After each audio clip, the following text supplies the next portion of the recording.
All right, thank you very much. Appreciate your staying for what will be the final debate of this season, sponsored by the Library and the League of Women Voters. So this will be for the Board of Education, and there are 3 candidates, and all 3 will be elected. Not a great deal of drama for this. But let me introduce them. And we'll be all interested in hearing what they have to say on some critical education issues. To my far right is Nicola Davies, Democrat. Next is Mark Shaner, who is unaffiliated but endorsed by the Republicans. And last but not least, Pam Eli, who is a Democrat. So now let's go to the questions, and Nicola, you will be the first to respond. How will you manage the year-to-year special education cost swings while sustaining your goals for inclusion and while staying within the Board of Finance guidance?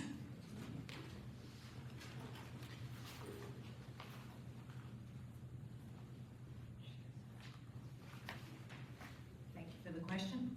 Yep, Testing. just get close to the microphone, yes.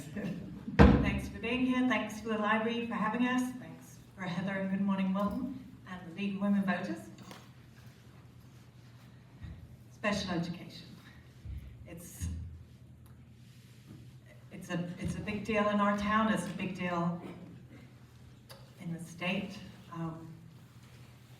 And our superintendent has done some wonderful, forward-thinking strategies to try and manage our cost swings as much as is possible. We've had 2, since he became the, I'm so sorry, it's very nerve-wracking to be the first one. We could come back to you if you prefer. We have the Genesis program, which is an alternative high school, and we have Community Steps, which is our 18 to 22. Both things are visionary from the superintendent, which the Board of Education has been very happy to support, and both of those things have enabled us to contain the special education costs somewhat. Genesis allows kids who may find it difficult in a bigger high school setting to have a better experience in a high school environment. It runs 7 through 12. It's really helping to keep kids in school and not have them outplaced. Outplacement costs are some of the biggest cost drivers of special education. Just this year we have 2 new special education students who are costing $250,000 each to outplace. So if we can minimize the number of students that need to be outplaced, it soon adds up that we're saving a lot of money in the budget, because we don't get everything back from the federal government. We get about $1 million back in IDEA grants from the federal government, so a lot of it is falling on the taxpayers of Wilton. So when we can not outplace people, we're saving a lot of money and containing costs as well as we can. Mr. Shaner? Yeah, sure. So I think that... And again, you've got to be close to that microphone. Sorry. When it comes to special education, I think the first thing that really comes to mind is, we have to provide mandated services for students who need them. Microphone, closer to the microphone. I'm going to be a pop star. Okay, I'm going to lean into this because it's low, so I hope you'll grant me some dispensation for my posture. But look, we have legally mandated requirements to provide services for students who are qualified or who need them, right? So if a student has an IEP or a 504 plan, the town simply has to do that. This is not an option we have. So I think this really becomes a question about how best to manage the cost of providing those services. I think Ms. Davies raised a couple of things that the town has already done that we should continue to to look for creative solutions that minimize our costs to still meet the bar of what we have to deliver for those students. And also, as she mentioned, this cost, unfortunately, is very lumpy and in some ways unpredictable. We don't, during my Good Morning Wilton interview, if you get a chance to see it, there was a question where I was asked, how is town government different from running a corporation? And the simple fact is, when you run a company, you get to pick who you work with. When you run a town, you don't get to pick who you live with. And we're all in this together, and we have to provide services, but we don't get to pick who gets to live in Wilton.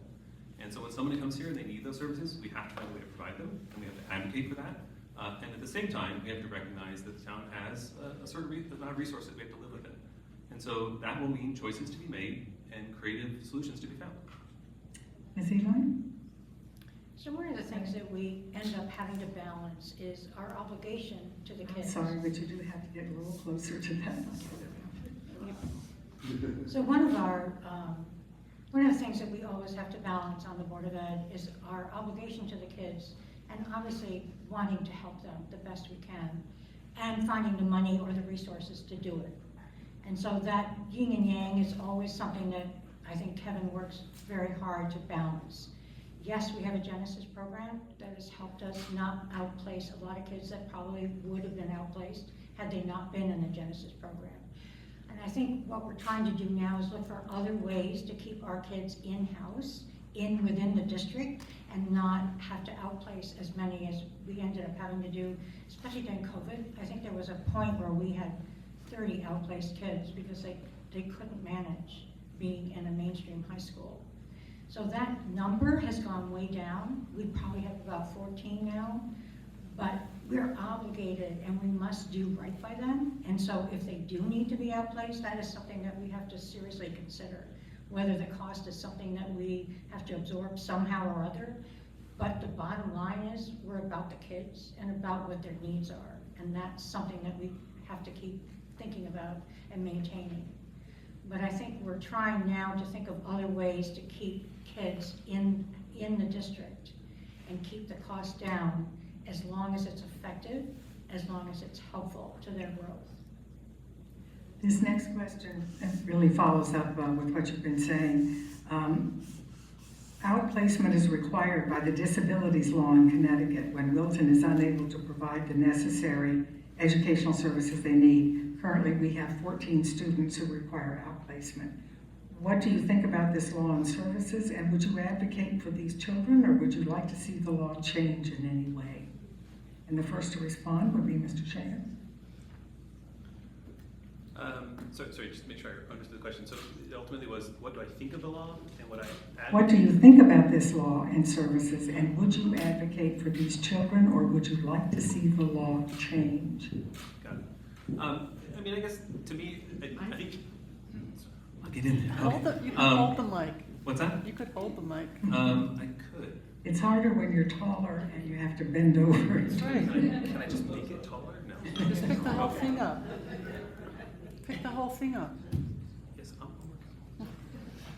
working. Okay, so now I really feel like a rock star. Okay. Just might I caution all of you, those tables are inching that way. I don't want to see them fall off the stage, so might want to come back just a wee bit. We're proving we can work together tonight. Very collaborative. All right, go ahead. So back to the question. So the question, remember, was what do we think of the law that requires outplacement if the town can't provide services? I mean, look, it's the law, and I think ultimately what it gets at, I think conceptually I agree with, which is the idea of if the town can't serve our residents, then we have an obligation, because we have an obligation to provide education. That's part of the contract the town has with its residents. And if we can't meet one of our students' needs, then we have to find an alternative way to meet those needs. Now, I don't know that I would, I think at that level, that makes sense to me. I think the core question for us is the one that Tammy was just talking about, which is, what can we do to make sure that the gap between what our students need and what we're able to provide is as small as possible in a way that is also cost effective. And if there's one student and that one student costs us $250,000, but building those needs in-house costs $500,000, then we should happily pay the $250,000. And And at the same time, if we can, deliver what that student needs for $50,000, we should find a way to do it. Ms. Eli? I think it's a good law. I think it understands that school systems can't always meet the needs of every child that comes its way. And so for us to, just in fairness, children are not outplaced until it absolutely positively has to happen. So there's a lot of process before that outplacement happens.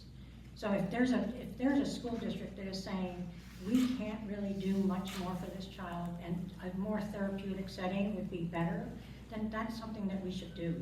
And whether it costs $500,000 or $250,000, that's our job, is to make sure that these kids are safe and have an option to learn, whether it's at our district or in a more therapeutic setting.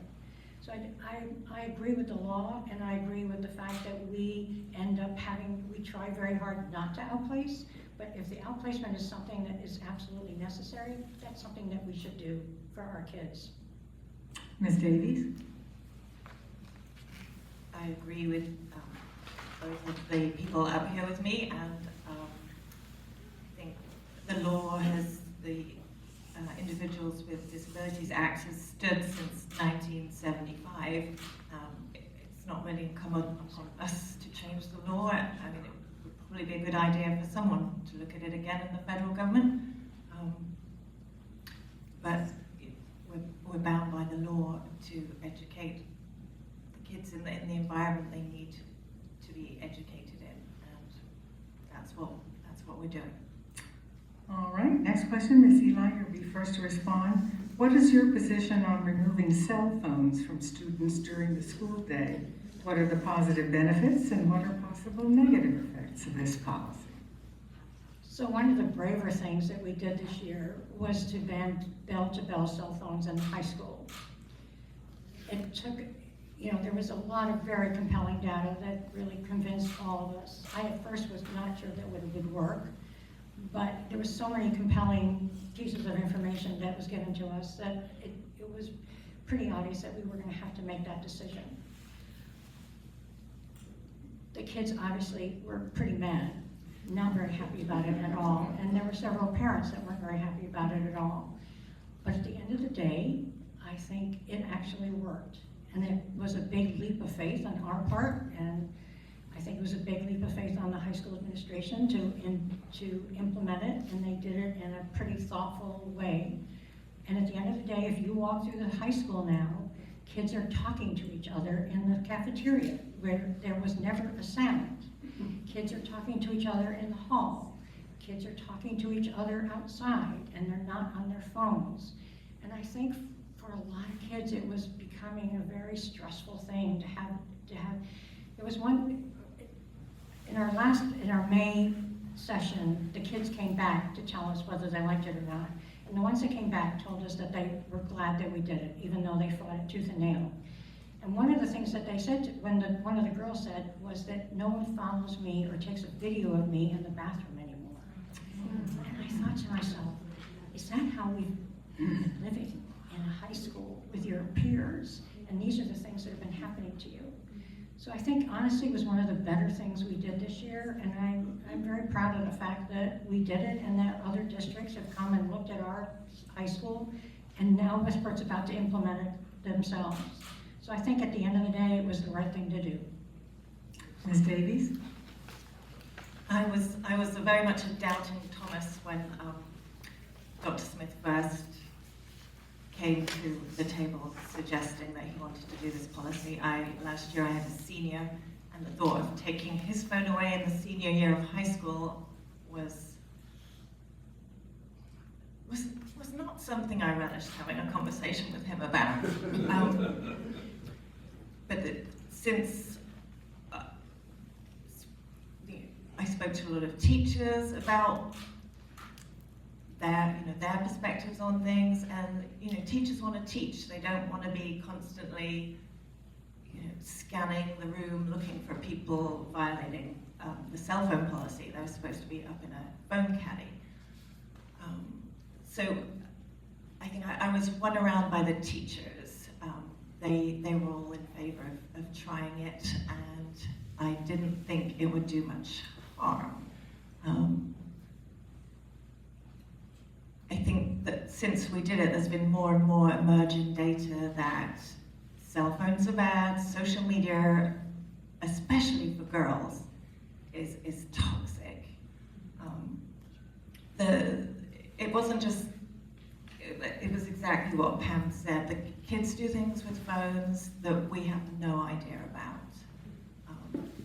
And taking photos or taking pictures of anyone without their permission was going on without adults knowing anything about it. So to take away the pressure of social media, of like, I want to check my phone because maybe someone's saying something about me during school and I have to know what that is, just to take the pressure off the kids, knowing that nobody is posting on social media. Mr. Shane? So, like Ms. Davies, when the policy was first announced, I was skeptical. And I have 2 children in the high school, and they were both impacted by this. I think, frankly, both skeptical of the attempt and also, frankly, more upset at the way it was rolled out. It was felt like a surprise. We had no warning. It came out over the summer, and we had to sort of figure out what it meant on the fly. I think what we have seen since it's rolled out, both of my children who, I guess the parent in me wants to say, like, this wasn't really needed for them, it was for the other kids. We'll also tell you that, see, I shouldn't pick it up. We'll also tell you that, this is fundamentally a collective action problem, right? It kind of doesn't matter whether my children needed it. If we believe it is better for the town's children, then it is the kind of thing where, if half the children had their phones and the other half didn't, that creates a very different dynamic. And so I do think it is ultimately a thing that had to be all or nothing. I think we could have done better in terms of how we rolled it out. But I think it has, proven successful. And then, frankly, I think we have to be cautiously optimistic because, I know that some children who shall remain nameless have figured out that their phones and their computers can talk to each other. And so certainly the being stalked into a bathroom with a camera threat has gone away, but the idea that children, if we are like overconfident that our children are not on screens during the day, we ask them to be on the screen in every class. Their texts are on the screen. It's a bigger screen. It's a laptop. And those laptops are all bring your own device. And so we just have to be cautious, I think, about patting ourselves on the back, because if anything, we all know that our children probably know more about our technology than we do, and they are finding new ways to use it every day. Any other comment on that question? Well, he's right about that. I think that, the kids do have their laptops and they do get a text. That's fair, and we knew that was going to be a part of the problem. But I think overall, they're not using their phones in the way that they were. And overall, they're talking to each other more than they were. And overall, I think there's a better climate in the high school because we did this.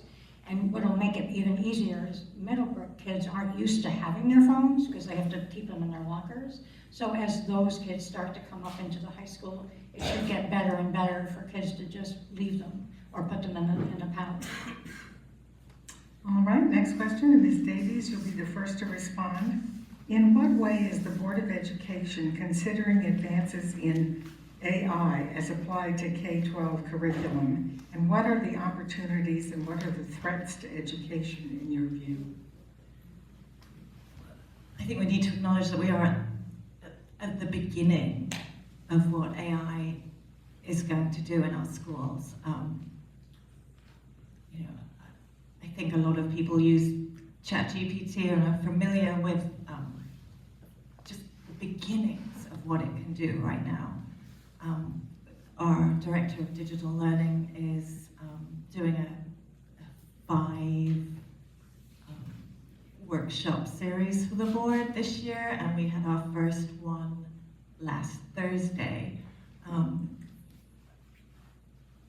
He sees it and I see it. It's both an opportunity and a threat, and we need to be driving the bus or wagging the dog and not the dog wagging us. We need to get our arms around this, and we need to see how AI can enhance the school experience.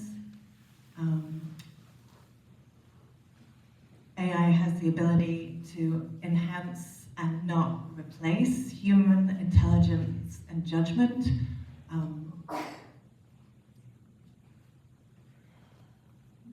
And I think it's a great opportunity for individualized learning if we can get to grips with it and really incorporate it into our classrooms. It's a great opportunity for individualized instruction. A teacher can only do so much individual learning when you sit with a classroom with 25 kids in front of you. AI offers adaptive support for kids, instant feedback, one-to-one instruction in an area that one student might need and another student doesn't. Students don't need another screen to sit in front of, as we've discussed. But if it's used with intention, and if it helps students become more engaged with the content,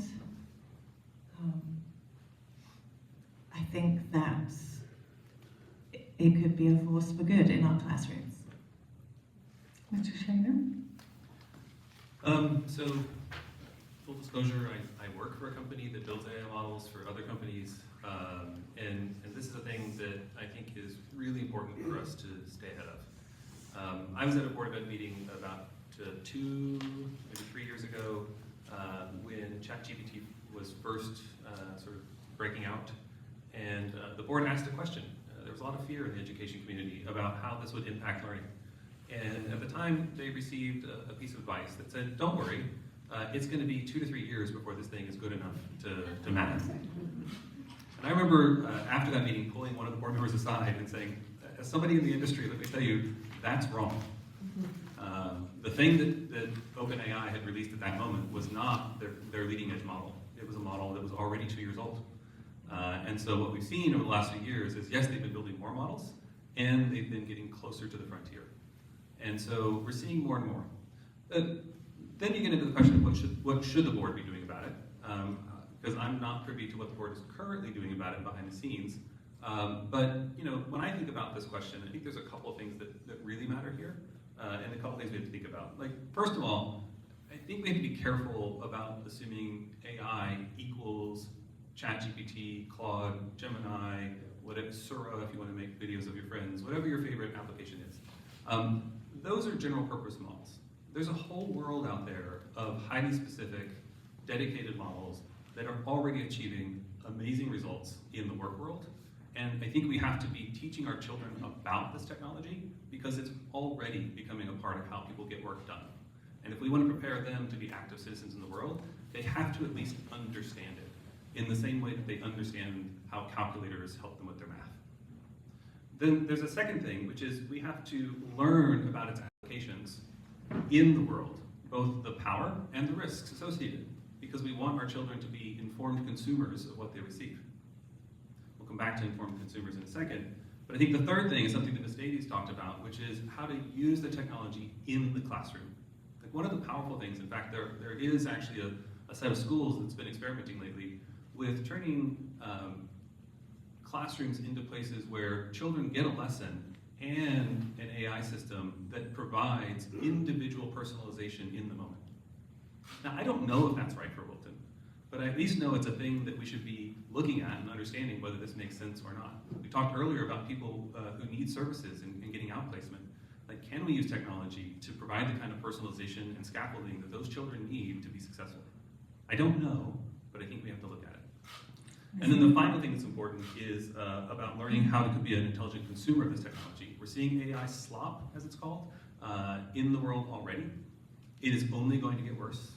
And it is a thing that, as we think about our vision of a learner and what we want students to be as active and engaged participants in society, they have to be able to start to separate and know what they can trust and what they can't. What is AI slop? What is that?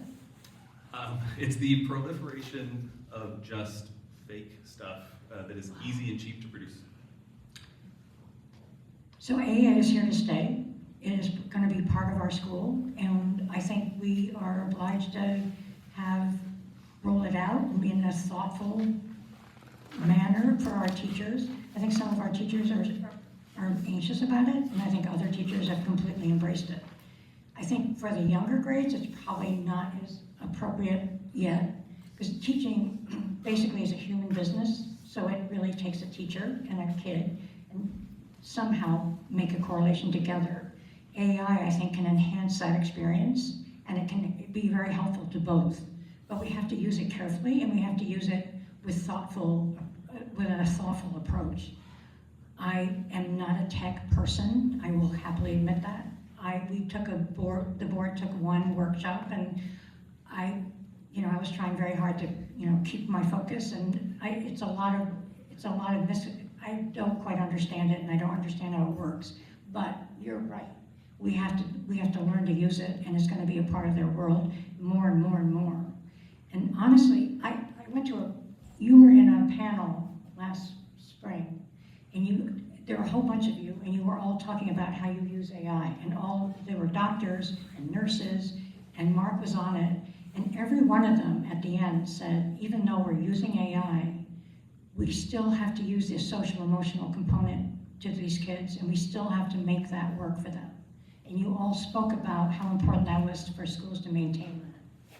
And so I think we can balance the AI, still be teaching, still have it a human experience, but make sure that we incorporate the AI and not use the technology that I think will obviously be very beneficial to everybody if we use it right and we don't have the swamp. Any other comment on that question? I'll just add one more, which is I think it's really important that we not lose sight of the fact that one of the key things our schools are trying to teach our students is how to think. And the real risk with these systems, I think, is when students outsource the thinking. We all used spell check for years to polish things. And to be honest, this to me could be a world where people are learning how to use these systems to polish work, to polish their thinking as a thought partner. But if AI is helping them actually figure out what to say in the first place, then they completely checked out. And that's the thing I want to make sure that we're especially careful. And what we have to do is work with our faculty to figure out how to identify when that's happening. I agree with you, it's a very human interaction. And so the other thing that we're seeing in the university setting and in others is we have to find new ways of evaluating students that don't rely on things that are easily automated. The whole take-home written essay is becoming obsolete. And that's a thing we have to change manage for the faculty to help them make that transition. I think the worrisome thing is that the kids are going to be able to access their own learning and not need a teacher in some ways. And then how do we manage that? How does the teacher manage the fact that their kids are going to access their own learning and they don't even know what they've done? And to me, that's where the hole is, and that's where, we all have to work very hard to help them find ways to be the teacher, even though their kids are accessing their learning not under their purview. And I don't know what the solution is, but I see that as a big problem. On that note, this was to be a brief debate, and so we are at the point of needing your closing statements, and you each get 2 minutes. So we'll let the timers shift their. I think they got one, we get two. You get 2. There were more of them. So you get 2. Timers all set?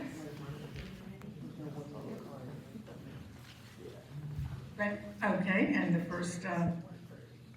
first one is Nicola Davies, and you have 2 minutes. Thank you again to Wilton Library, Good Morning Wilton, and the League of Women Voters for facilitating tonight's panel. I'm seeking re-election to the Wilton Board of Education because I believe deeply in the power of our schools to shape lives and strengthen community. For nearly 20 years, my family and I have been proud to call Wilton home. Both of my sons are graduates of Wilton High School. Like many others, we chose Wilton as a place to raise our family. We recognize that the vibrancy of our town and the strength of our public schools needs to keep drawing in future families. I wish to remain seated on the Board of Education to play my part in keeping Wilton's future a bright future. Wilton is a community that values public education and is full of people who moved here for our schools. Our dedicated teachers and staff provide both individualized attention and academic challenge. And together with administration, we, the board, prioritize our children's education, honor their individuality, and make bold, forward-looking choices that put students at the center of everything we do. I'm proud of the strong partnership between the board and our educators. By supporting teachers and administrators in their work to continually refine instruction and strengthen student wellness and belonging, we've allowed them to focus on what matters most, delivering a world-class education for every student. Looking ahead, my priorities remain clear: to ensure academic excellence while maintaining fiscal responsibility, to support student well-being, and to prepare our students to thrive in a rapidly changing world.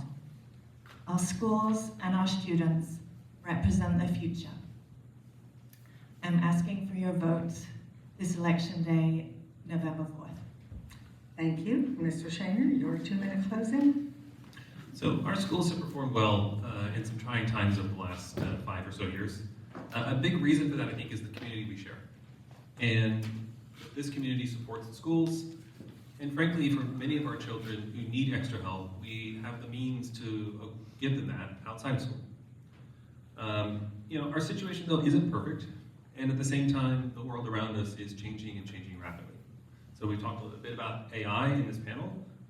As we talked about, that's going to keep going. The technology trend is unrelenting and unremitting. Remote work changes the way we engage in the world, like less face-to-face interaction. We have more families in town who are considering paths other than college post-high school, and we have to ask whether we're setting them up for that. Our physical infrastructure, as we know, has not kept pace with the demands placed on it and needs a lot of work. Our demographics are shifting. Enrollment is down about 15% from when it peaked in about 2005. And it's this year about 2% less than it was expected to be, and actually down versus last year. We, at the same time, have more families in their early 20s and more parents choosing to stay in town after their children leave and age in place. And of course, we continue to see high inflation. So these are the factors that we have to balance when we think about the future of schools in Wilton. And that's what I hope to bring to the board, is more balance. A view that focuses on balancing these priorities, that is not about politics, that is about what's best for the town and the children, and that is focused on making sure that we deliver balanced change for the schools, so that when we have new policies, and again, I think a lot of the policies we've implemented have actually gone well, but in some cases we've gone too fast and not made sure that the stakeholders that matter for that change are on board. And in other cases, we've actually gone too slow, where we've had excited constituents who wanted to move forward with a plan, and we failed to move it. So I'm about balance. I'm looking forward to hopefully getting your vote on election. Thank you. And Eli?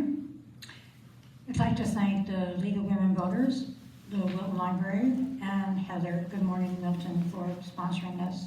I think these are very valuable exercises for all of us.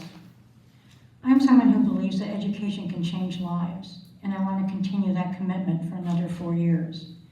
My decision to run is centered on my desire to be a part of an educational experience for the students and the families and the educators.